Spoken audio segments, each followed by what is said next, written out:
मतलब क्या मतलब कि मैं बच गई? तुम मेरी पोती नहीं हो, तुम चौधरियों की पोती हो, उनके छोटे बेटे की बेटी। इस कोर्ट कचहरी के चक्कर में मालिक ने तुम सभी छोटे बच्चों को मेरे घर छोड़ दिया था, ताकि इस सब के बारे में इतनी छोटी उम्र में तुम सबको कुछ पता न चले।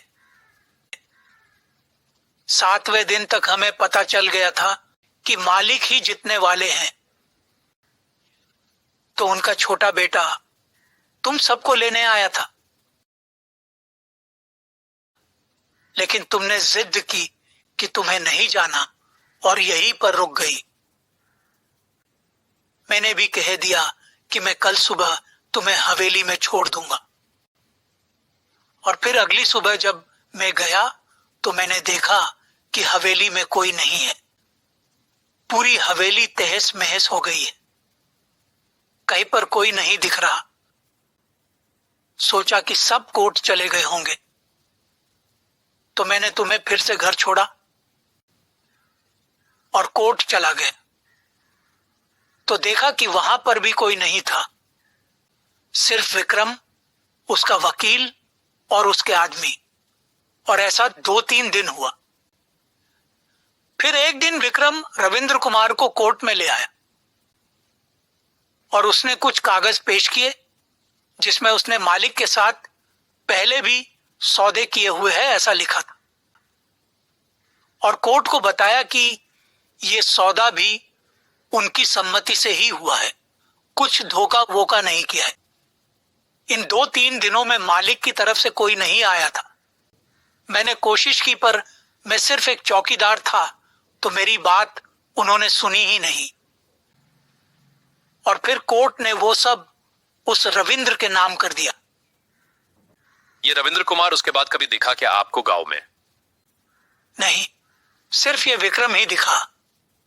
आपको पता कैसे चला कि उन सबको मार दिया है? वो 1 मिनट रुकिए। मतलब मैं आपकी पोती नहीं हूं दादाजी? नहीं, तो पापा माँ? मालिक ने मुझ पर और तुम्हारे पापा पर बहुत उपकार किए थे। तो जब तुम्हारे पापा को पता चला कि ये सब हुआ है और तुम मेरे पास हो, तो उसने शादी ना करने का फैसला ले लिया। तुम्हें जो भी तुम्हारे मां के बारे में हमने बताया है वो सब झूठ है। आप क्या कह रहे थे दादाजी? ये केस खत्म होने के बाद मैंने विक्रम के कुछ आदमियों को एक खुले मैदान में जाते हुए देखा था। उनके पास बहुत सारी बोरियां थी। उन्होंने वो बोरियां वहां पर जला दी। जिस ट्रक से उन्होंने वो बोरियां लाई थी, मैं उसके पास छिपकर खड़ा था और मैंने अंदर झांक के देखा तो बहुत सारा खून गिरा हुआ था। वो देख के मेरी बोलती ही बंद हो गई। सॉरी, पर अभी भी कुछ सवाल है। क्या सूर्या चाचा ने मरने से पहले तक विक्रम का साथ दिया था?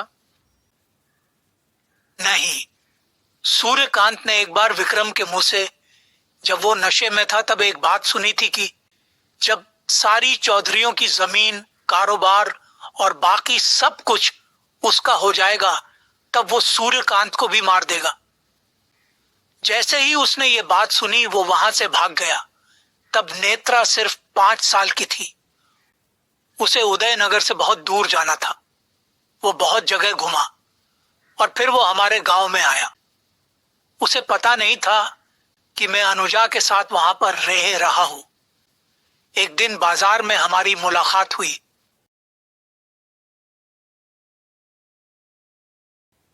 मुझे माफ कर दो चाचा, मैंने जो किया उसके लिए मुझे बहुत पछतावा है।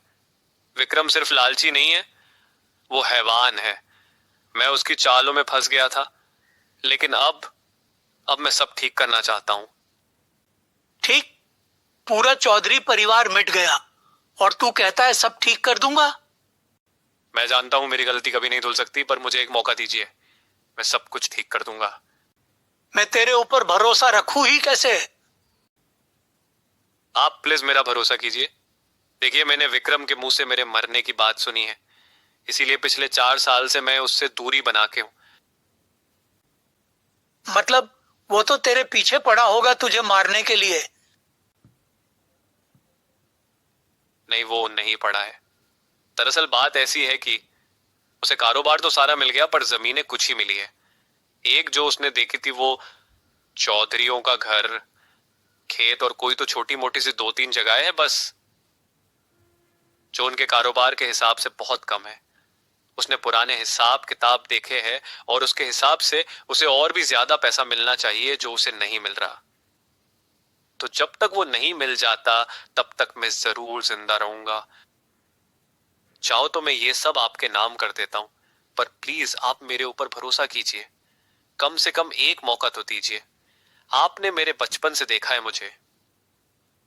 मैं तुम्हारे ऊपर भरोसा नहीं रख पाऊंगा, पर एक मौका जरूर दूंगा साबित करने के लिए। थैंक यू चाचा। फिर सूर्यकांत ने 1 साल बाद एक छोटी जमीन के कागज मेरे नाम कर दिए हैं, ऐसा मुझे खत भेजा। वो जब कागज पर साइन लेने आया तब सूर्यकांत को अनुजा के बारे में मैंने सब बता दिया और कहा कि ये सब अनुजा को मिलना चाहिए। और उसे मैंने सोने की सिक्कों के बारे में भी बता दिया। क्या बताया? जो जमीनें विक्रम को चाहिए वो उस सोने के सिक्कों में। मतलब कहीं ये सिक्के ब्रिटिशों के जमाने के तो नहीं? हाँ, ये तभी के है। तुम्हें कैसे पता? बस सुना है। जब मैं इंदौर में था तब, जब ब्रिटिश हम पर राज करते थे, तब वो हमसे ज्यादा कर वसूलते थे। तो उससे बचने के लिए सावकारों ने अपनी जमीनें कम दिखाई और उसके कागज छुपा दिए। पर कुछ तो सबूत होना चाहिए, इसीलिए उन्होंने सिक्के बनवाए। और उनमें से जो सावकार अच्छे थे, उन्होंने जो भी इन जमीनों से कमाया वो सब गांव में जरूरतमंदों को बांट दिया। लेकिन ये सब छोटे गांवों में ही हो पाया।